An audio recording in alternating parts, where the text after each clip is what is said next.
What's that?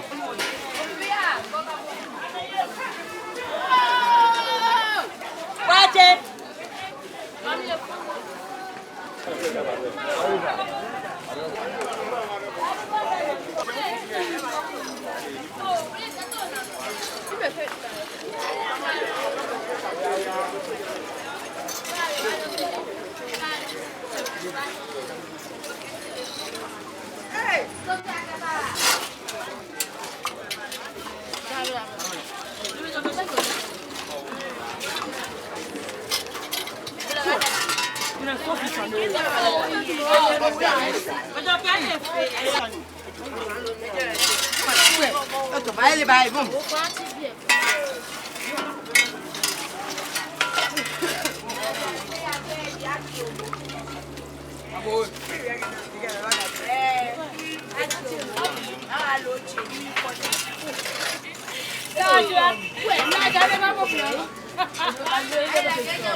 Let's go.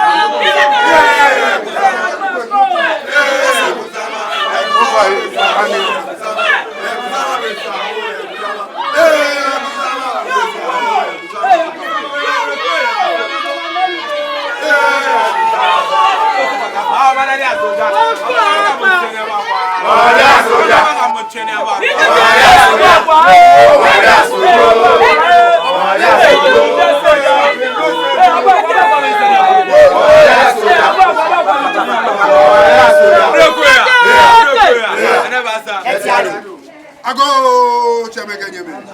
Akago. Chameganyeme. Akago. Mene ho ni ma na ho. Bo ma u ba jo friend no wo e. Ko ka shi friend abo ke ni yo manye. Fe shi no fe no e fe wala se chere. Ha wo fe ke so fe so ko yo bien. Zikla denio kansha. Dia ma fa ma go no e.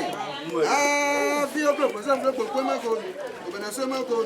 Yan je ma go. Ma go. O so tu ma go. La do ma go ba ke ma go na ma sa go ko sa ma go. O bo ma go ya ma go ma go na ko ma go na ko ma go sa ma go. O shi to ma go da de ma go cha ma go ma go sa ma go. Ko ku a ta yin ma go ko ka ka do no o bi ayaye me do lo bi to lo a fi ka. O bi a ji ko do. Te dia bi ka fa ma go. Si da de ma go sa ma go no ko to ma go. Sen ko fi sen ko ago. Na ko le aboyo.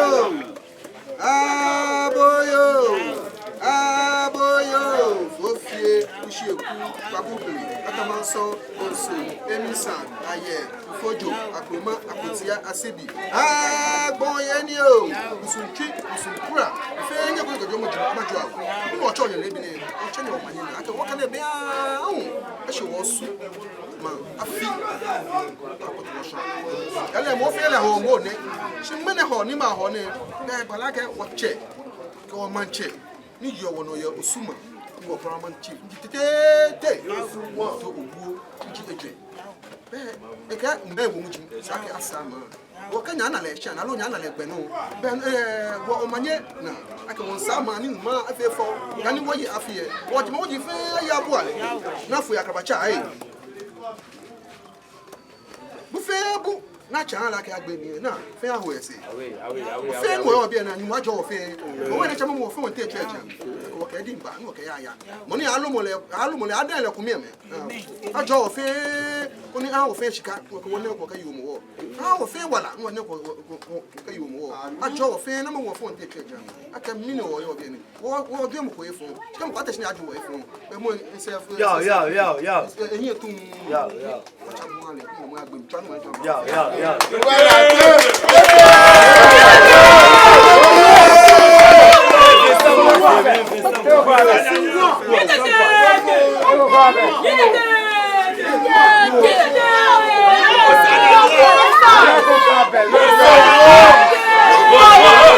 Kenya bo ni owo